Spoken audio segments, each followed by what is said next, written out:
Frankly, you're just dead weight to this company. Incompetent old lady, you're fired. Ever since the president's niece, who came from the head office, became the head of our department, the workplace atmosphere has turned sour. She fell head over heels for a male colleague and persistently clung to him, neglecting her work. Because of this, we subordinates have been swamped with overtime, with even our lunch breaks getting cut short. Moreover, even consulting with the president brought no solutions. Then one day, the department head handed me my dismissal. At first, I couldn't accept it, but continuing to pour my efforts into this company seemed senseless. I appreciate everything. With those words, I left the office. In my heart, I thought, you'll regret this too late, muttering to myself. My name is Chloe, 51 years old. I work as an office worker at a subsidiary of a certain corporation. While both men and women are increasingly remaining single for life, I am single too. I've always been a workaholic, preferring work over marriage. In my 30s, I sometimes panicked. I might end up alone forever if I don't get married soon. But around the time I turned 40, I became less fixated on it. Even now, I think I'd consider marriage if the right opportunity came along. My relationships at work were excellent, especially the younger colleagues who looked up to me, often inviting me out for meals or drinks and coming to me for advice. My days were fulfilling. However, everything changed when our department head was replaced. The new head, Aurora, a 39-year-old single like me, transferred from the head office, the president's niece. She fell for Benjamin, a male colleague in the same department. Benjamin is 45 now. He's a clean-cut guy, popular among the younger female staff. He's a man of few words, but highly competent. From her first day, Aurora stuck to Benjamin and unfortunately started slacking off at work. That day, even though it was only 10 a.m., Aurora said to Benjamin, "Mr. Benjamin, it's about time for a lunch break, right? Why don't you join me for lunch? There's a chic restaurant about 20 minutes away by taxi." "Manager, it's too early for lunch, and we can't go to a place that takes 20 minutes by taxi. Our lunch break is only supposed to be an hour." "Don't worry, I'm the manager, after all. If I'm with you, you're allowed to take as long a break as you want."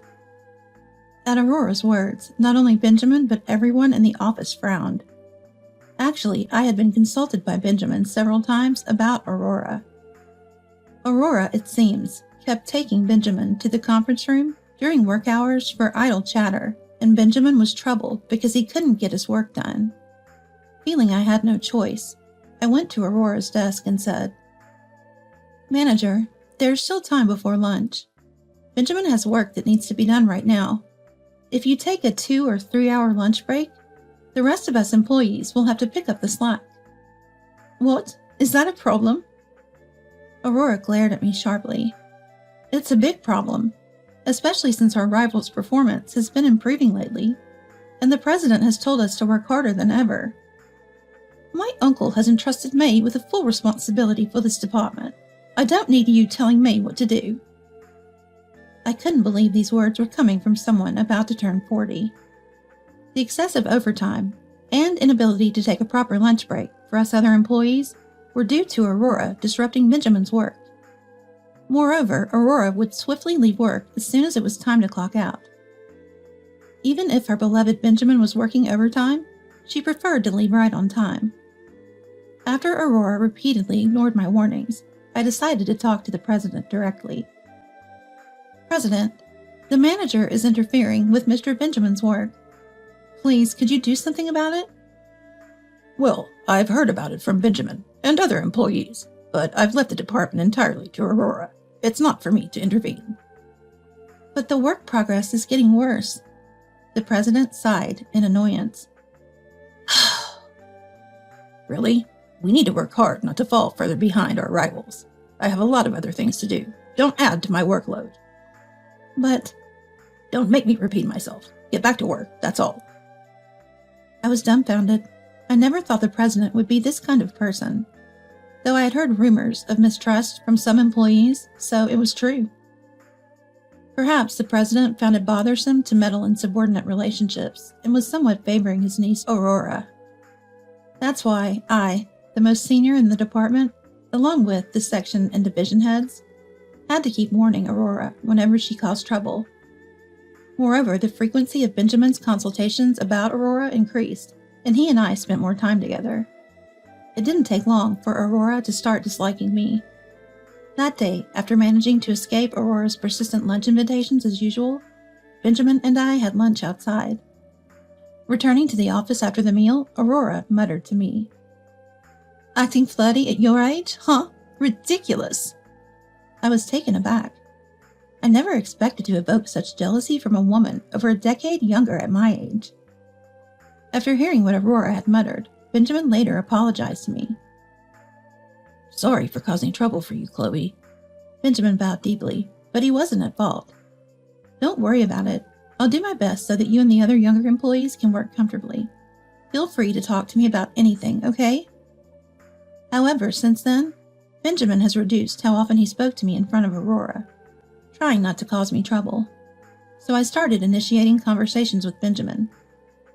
I couldn't ignore a junior colleague in trouble, as I've always done, and Aurora's jealousy towards me grew stronger by the day. One day, as usual, because of Aurora, Benjamin and I ended up working overtime. "Another day of overtime," I muttered to myself. Aurora, sneering, said to me, "Chloe, working overtime again. Overtime is for the incompetent who can't get their work done, right? Benjamin doesn't need to stick around and help an old lady like you." Aurora didn't know I was helping with the work Benjamin couldn't finish. Incredibly, despite being a manager, she had no idea how much or what kind of work her subordinates were doing. Then Benjamin, with a raised corner of his eye, looked at Aurora and said, "Chloe is helping me with overtime because you're interfering with my work. Chloe is neither incompetent nor an old lady." Benjamin himself had repeatedly asked Aurora, "Please don't interfere with my work." but seeing Benjamin openly angry and counter-arguing like this was a first for me. Aurora, taken aback, stepped back and looked like she was about to cry. Then glaring at me, she left the office without a word. The next morning when I arrived at work, Aurora was unusually already there. Since Aurora always arrived several minutes late, I was surprised. Seeing me, Aurora said, "Chloe, could you come here, please?" I went to her desk, and the next moment, Aurora said something outrageous to me. "You're fired." What? Shocked by Aurora's sudden announcement, I stood there doubting my own ears. "Please pack up your desk. You'll be paid 30 days severance pay, so you don't need to come in tomorrow." Wait a minute. What's the reason for my dismissal? I can't accept this. Of course I said this to Aurora. "You have too much overtime. Our company can't afford to pay overtime to someone as incompetent as you." "Excuse me? But that's because you've been interfering with Benjamin's work." "It's not just about the overtime. Being just a regular employee at your age? Frankly, you're just dead weight to this company. An incompetent old lady like you is fired." At that moment, I remembered how Benjamin had defended me and gotten angry at Aurora the day before. Probably Aurora felt even stronger resentment towards me and decided to expel me from the company. The junior employees, including Benjamin, who was present, protested vehemently against my dismissal. But Aurora, even to Benjamin's words, just said, "Quiet," and wouldn't listen. Initially, I couldn't accept the dismissal, but then I thought about it again. Why work under such a person, feeling miserable every day? Is there any point in contributing my valuable time and effort to a company led by someone who let such a person run rampant? Finally, I answered Aurora. "Understood. I appreciate everything." And then I packed my personal items from my desk. As I was leaving the office at the end of the day, Aurora, laughing in a high-pitched voice, said, "How refreshing to be rid of an incompetent subordinate." I didn't retort and just left the company silently. In my heart, I thought, "You'll regret this too late," muttering to myself. The next day when I was at home, I surprisingly received a call from Aurora. I thought I had handed over my work to the section heads, division heads, and other employees. Could there have been something I missed? Though I didn't want to talk to Aurora, I reluctantly answered the phone. "Hello?"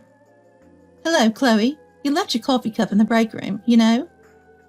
Aurora reminded me, and I realized I had forgotten to check for any left-behind items in the break room, preoccupied with handing over my work. "I'm sorry. Please feel free to dispose of it." I thought that was the end of the call, but Aurora continued talking. "Oh, really? By the way, everyone's been complaining to me about firing you. But even without someone as incompetent as you, our company will do just fine, you know?" It seemed the real reason Aurora called me was not about the forgotten item, but rather to vent her irritation from being complained to by the subordinates. "At your age, finding another job will be tough, won't it? So sad being single and all. It's your fault for being an incompetent who only does overtime, right? Anyway, today's a $10 million deal day. Who's handling it?" At that moment, I heard Benjamin's voice faintly over the phone. "The person in charge resigned yesterday." "What? "The person handling that deal was Chloe." What?" Apparently surprised, a loud noise came through the phone, probably Aurora dropping it. After picking up the phone, Aurora said to me, "You're kidding, right? When I told you that you were fired, you didn't say a word about handling such an important deal. No one else mentioned it to me either." "Everyone tried to tell you. If Chloe was fired, the crucial deal would fall through. But you didn't listen to anyone's words. That's why this happened." When I left the office thinking to myself, "You'll regret this too late." It was precisely about this. I could foresee Aurora running into an unbelievable problem. Wanting to punish Aurora, I deliberately left the company without revealing I was in charge of the $10 million deal. I felt sorry because I knew the failed deal would surely impact the company's performance, inconveniencing my colleagues. However, understanding my feelings after ending Aurora's verbal abuse, everyone ultimately sent me off with their blessings. Moreover, everyone was fed up with the president. After I accepted the dismissal, they unanimously said in a place Aurora couldn't hear, "We don't care what happens to this company anymore. Manager, I'm considering resigning from this company." Then I heard Benjamin's voice. "Resigning? Why, Benjamin?" "It's not just me. Everyone here is thinking of resigning. Chloe was involved not only in the $10 million deal, but in other major projects. Our key clients were contracting with us because Chloe was here. Now that Chloe's gone, this company is finished." It might sound odd to say it myself, but I didn't work as a workaholic for so many years for nothing. While my female colleagues from my generation and juniors resigned upon getting married, I just kept working relentlessly. Naturally, I was quite skilled in my job. Since my early 20s, I always prioritized work and spent my days focused on it. Interestingly, about 15 years ago, I was appointed as a manager.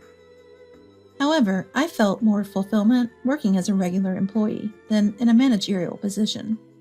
So I asked the president to demote me back to a regular employee. "Chloe was contributing so much to the company," Aurora muttered, and then I heard another employee, not Benjamin, speaking to her.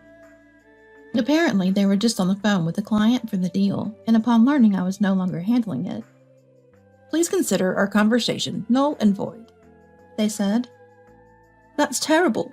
My uncle emphasized several times that we must succeed in this deal. Tell them the manager from the head office will personally handle it." I heard the employee, as instructed by Aurora, speaking on the phone to the client. However, the client insisted on nullifying the deal and even hung up. "This is serious. I need to speak to them myself and resolve this." Then Aurora frantically started calling the client. Her explanations were so confused, I tensed up, worrying she might anger them further. Aurora had little grasp of what her subordinates were working on. Though it's not surprising this happened, it was still dreadful. A few minutes into Aurora's call, there was a sudden silence, followed by her weak mutter. "They hung up on me." I could imagine Aurora standing at her desk, pale-faced. Honestly, I felt a sense of satisfaction. It even brought a smile to my face. Then I said to Aurora on the phone, "Hello, manager, can you hear me?" "What? Hello?" "I'll be hanging up now. Again, thank you for everything." Just as I was about to press to end the call button, Aurora stopped me. Wait, don't hang up. Chloe, please come back to the company. What? I'll apologize for everything I've said and done to you. Please just come back. Aurora sounded desperate, but of course I had no intention of returning. I'm sorry, but that's impossible. Excuse me. Wait, don't hang up. I said I'd apologize. You are the one who fired me, right? And now that things have gone wrong, you want to act as if nothing happened and expect me to come back. That's too convenient. Goodbye. Then I finally hung up the phone. Aurora called several times after that, but I blocked her number without hesitation. That evening, while preparing dinner, my doorbell rang.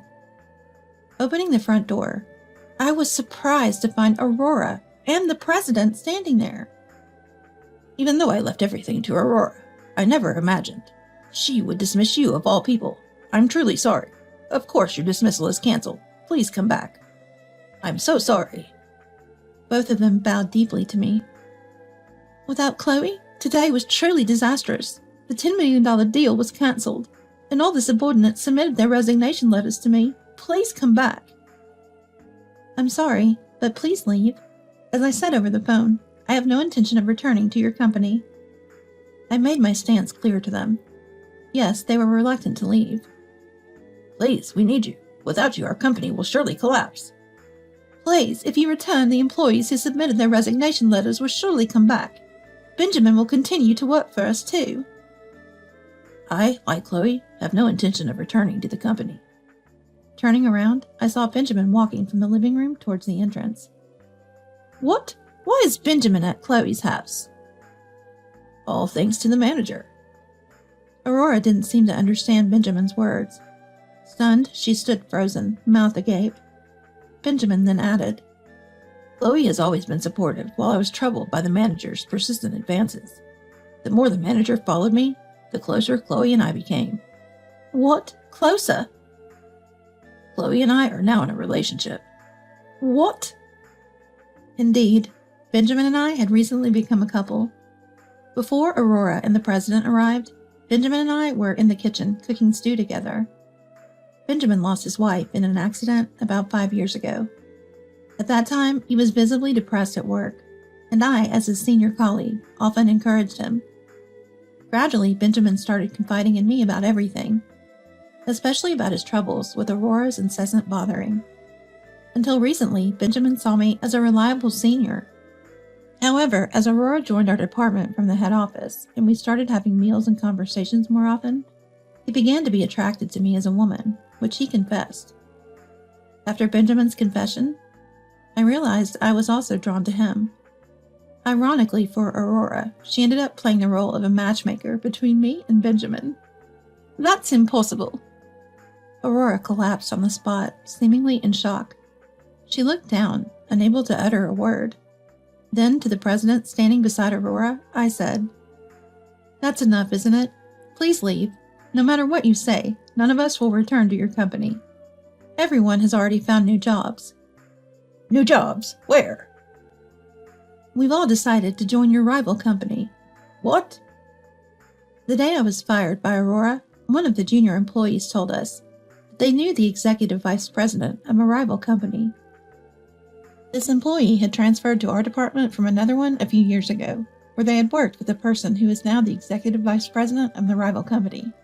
The manager of the department where the junior employee used to work is also a relative of the president. It seems like this manager, like Aurora, is known for shirking work. The employees in that department had consulted the president about the manager's laziness, but he, just like in this incident, did nothing about it. Disgusted with the president, several employees resigned, one of whom is now an executive at the rival company. This growing rival company was apparently in need of more staff. When the junior employee discussed our situation with the executive, they invited all of us to join their company. Thanks to that, I quickly found a new job. Please don't make me say it again. Both of you leave. I insisted as I was about to close the door. Wait, I understand. How about I pay you double your previous salary? The president offered. What? We want you back that much. Please return to us. I was utterly dismayed by the president's words and sighed the deepest sigh of my life. President, it's not about the money. We've decided not to return because you don't care about your employees. I'll change that, please. It's too late for that now. And trying to solve this with money? I can't trust you. Please leave. Finally, the president seemed to give up. He was crying and left, pulling a stunned Aurora with him. Soon after, the company collapsed. The parent company was kind enough to transfer the employees to other subordinates or the head office, but the president, Aurora, and the lazy department manager lost their jobs. The president was even divorced by his wife. His neglect of her and lack of gratitude, coupled with the company's collapse, seemed to be the last straw. The president has not only resigned himself to a lonely old age, but also spends his days tirelessly working to repay the massive debt incurred by the company's collapse. Aurora is doing the same, working from early morning until late at night without rest, helping to pay off the president's debt. Considering it all started because of Aurora, I think it's only fair. They aren't allowed to take a break, even though they've collapsed from overwork several times. The lazy department manager from the other department was fired from every new job for the same reason, and is now living a homeless life, having been disowned by his family and relatives. As for me, I'm working hard at my new company, where the president is very caring towards the employees. I'm in a great work environment, and even managed to secure contracts with several companies I previously dealt with, including the $10 million deal, which was successfully completed at my new company. The president offered me a promotion, but I preferred to remain as a regular employee. 3 years later, Benjamin and I got married. I never thought I'd marry, but finding such an attractive man like Benjamin changed my mind.